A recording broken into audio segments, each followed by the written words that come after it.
ध्यान रहना पड़ता है। तो कुछ ऐसी परिस्थितियां भी आ जाती हैं कि सब कुछ बर्दाश्त करना पड़ता है सामर्थ्यवान होते हुए भी। आज ऐसी ही स्थिति राहु देव के अंदर विद्यमान है, जहां पर एक साम्राज्य देखने को मिला था। कुंभ राशि पर ये प्रवेश किए थे, तुला राशि के ठीक 5वें घर पर। यहाँ पर माना जाता था कि ये स्थान ऐसा स्थान है जहां पर आकर के राहु देव बड़ी विशालता को प्रदान करेंगे।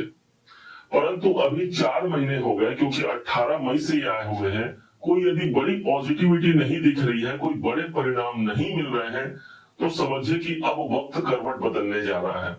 इसका मुख्य कारण होगा कि ठीक 2 सितंबर का वो डेट आता है जिस दिन यही राहु देव एक ऐसे सिचुएशन पर आ जाएंगे जहां पर ये मृत अवस्था से जागृत अवस्था पर आ जाएंगे। ध्यान दीजिएगा, अभी तक ये स्वयं ऐसे पोजीशन पर थे जहां 30 डिग्री से नीचे उतरते हुए 24 डिग्री पर आए थे, जिसे ज्योतिष की भाषा में किसी ग्रह का मृत अवस्था पर होना माना जाता है। 2 सितंबर को ये जागृत अवस्था पर आ रहे हैं और इनका जो कार्यकाल होगा वो पूरे 5 दिसंबर सन 2026 तक रहेगा।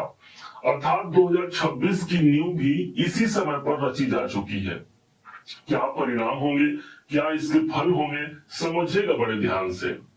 पूरे 18 साल बाद राहु का गोचर अपने स्वयं की राशि पर अर्थात शनि की राशि पर, जो कि इनके स्वयं की राशि मानी जाती है, क्योंकि 11 नंबर की राशि प्रबल इच्छाओं की होती, बड़ी इच्छाओं की पूर्ति की होती है, और राहु से बड़ा कोई ऐसा ग्रह नहीं जो हमारे अंदर इच्छाओं को प्रबल करे।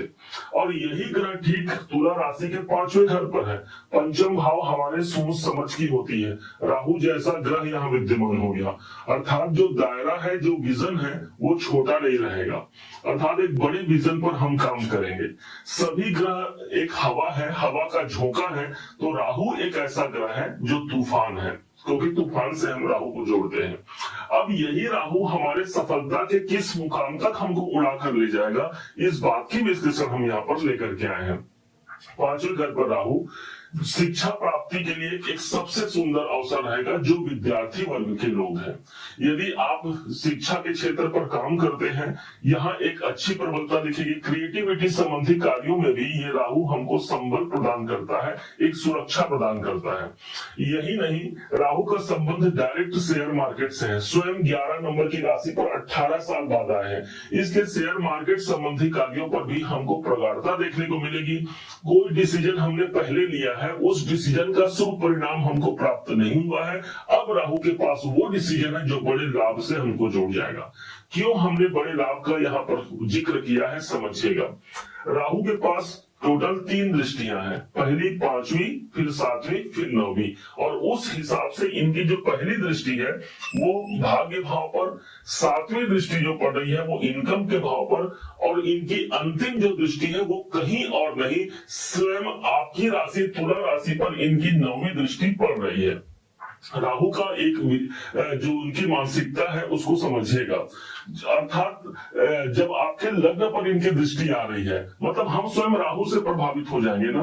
राहु का एक ही विजन था कि मुझे कैसे अमृत तक पहुंचना है, कैसे मैं अमृत की प्राप्ति करा पाता हूं, और ठीक इसी प्रकार से यही एट्रीब्यूट जो राहु का है वो हमारे अंदर आना है कि जो मेरी ध्येय है, जो सिद्धांत है, जो मेरा विजन है, वहां तक मैं कैसे पहुंच पाऊं। और इसीलिए 11 नंबर पर राशि का आना एक साम्राज्य माना जाता है।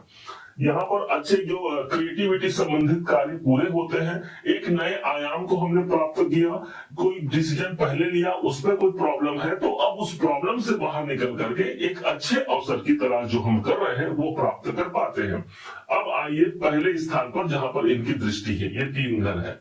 पहला स्थान 3 नंबर की राशि है, इनके स्वयं के मित्र की राशि हो गई। अब ये स्थान आपके भाग्य का है, तो भाग्य उन्नति में जो प्रॉब्लम हमने फेस किया या जितना हमने मेहनत किया उसके अनुसार भाग्य हमारा साथ नहीं दिया, तो गुरुदेव ऑलरेडी आपके अपने राशि पर ही विद्यमान है इस समय पर, और ऊपर से राहु का भी प्रभाव आ गया, इसलिए एक बड़े अवसर की हम तलाश कर रहे हैं, वो भाग्य हमारा साथ देता है और हमारी मेहनत इस समय पर रंग लाती है, अर्थात हम सफल इस समय पर प्राप्त करते हैं।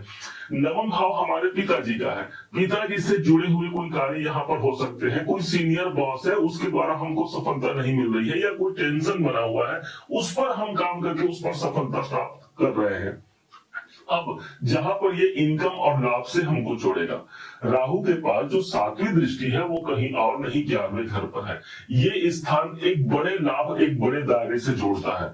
इसलिए इस समय पर हमारे लाभ की प्रतिशतता बढ़ती है, हमारे कर्म क्षेत्र पर एक नई उपलब्धि हमको प्राप्त होती है, बिजनेस कर रहे हैं, व्यापार में एक संपन्नता पूर्वक वातावरण हम देख पाते हैं। याद रखिएगा, बड़े करोड़पति, अरबपति, खरबपति बनाने वाला सिर्फ एक राहु होता है। और इसीलिए जब इनकम के दृष्टि पर है, इनकम के भाव पर इनकी दृष्टि है, अर्थात लाभ के दायरे भी बड़े होते हैं। कोई चेंज या परिवर्तन चाहते हैं तो राहु की दृष्टि आपके अपने राशि पर है। इसलिए जो लोग अपने स्थान परिवर्तन करना चाहते हैं, जॉब में चेंज करना चाहते हैं, कोई नया बिजनेस स्टार्ट करना चाहते हैं, इन सब के लिए अभी हमारे पास वो दायरा खुल चुका है, वो बंधन अब नहीं रहा, एक नए आयाम को हम प्राप्त करते हैं। राहु के पास कोई बाउंड्री वॉल नहीं है, राहु स्वच्छंद होकर के अपना मैदान संभालता है और बल्ला चलाता है। ठीक इसी प्रकार आपके अपने राशि पर है, आपके अपने राशि के स्वामी शुक्राचार्य हैं, स्वयं दानव गुरु हैं और राहु को हम स्वयं दानव कहते हैं। इसलिए इनकी दृष्टि आप पर पड़ना कोई रुकावट, कोई बाधा नहीं। मैं कैसे, मुझे उस अमृत कलश तक पहुंचना है, ये ज्ञान मुझे आता है, राहु का सपोर्ट मिल गया, मैं वहां तक पहुंच पाऊंगा। अर्थात बड़े लाभ के अवसर ये राहु हमको दिला पाता है।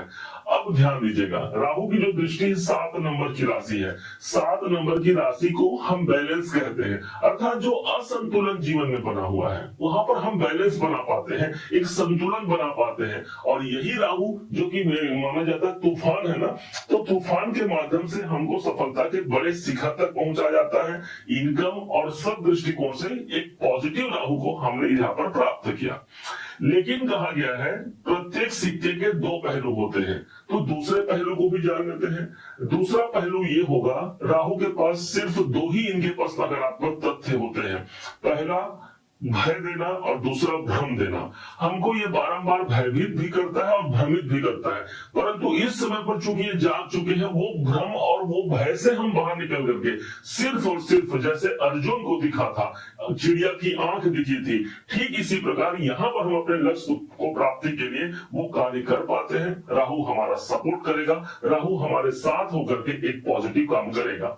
जिस राशि पर है वो शनि की राशि है, इसलिए शनि आपके अपने योग कारक ग्रह है और वही योग कारकता की जो स्थिति है राहु के अंदर विद्यमान रहेगी। अब कैसे कुछ भय और भ्रम है, कैसे इससे बाहर निकला जाए? भगवान शिव पर जलाभिषेक करने से यह राहु सदैव प्रसन्न होता है। भगवान शिव की कृपा तो मिली गई, साथ में हमने राहु को भी अपने पॉजिटिव कार्य के लिए लगा लिया। घर पर कोई धूप देने से भी ये राहु प्रसन्न होता है। जो नकारात्मक ऊर्जा है घर में वो सब समाप्त होता ही है, साथ में एक सकारात्मक ऊर्जा, सकारात्मक कॉन्फिडेंस हमारे अंदर आता है और हम उस कार्य को कर पाते हैं। क्योंकि राहु की दृष्टि आपके अपने राशि पर आ रही है, इसलिए एक हम कॉन्फिडेंस को प्राप्त करते हैं, एक उत्साह को प्राप्त करते हैं और उस उत्साह से हम जो कार्य करेंगे उसको हम जीत जाते हैं। कोई रोग है, कोई समस्या है, कोई तकलीफ है, उससे ही बाहर हम इसी राहु के प्रभाव से निकल पाते हैं। तो एक सकारात्मक परिणाम है, एक सकारात्मक ये गोचर है। अन्य ग्रहों का सपोर्ट तो हमको मिल ही गया, साथ में एक छाया ग्रह का सपोर्ट चाहिए था और ये छाया ग्रह का सपोर्ट भी हमको मिल गया। अब अपने कार्य पर लग जाइए और विशालता की ओर आगे बढ़ जाइए। उम्मीद है आप सबने इसे समझा, आप सबने इसे जाना। यदि आपने इसे समझा है, जाना है, मेरे समझाने का प्रयास यदि आपको सार्थक लगा हो, मेरे समझाने का तरीका यदि आपको सार्थक लगा हो, तो हर बार की भांति इस बार भी अपना प्यार भरा लाइक और कमेंट करना कभी मत भूलिएगा। और हाँ, यदि अभी तक आपने चैनल को सब्सक्राइब नहीं किया है, सब्सक्राइब जरूर कीजिएगा।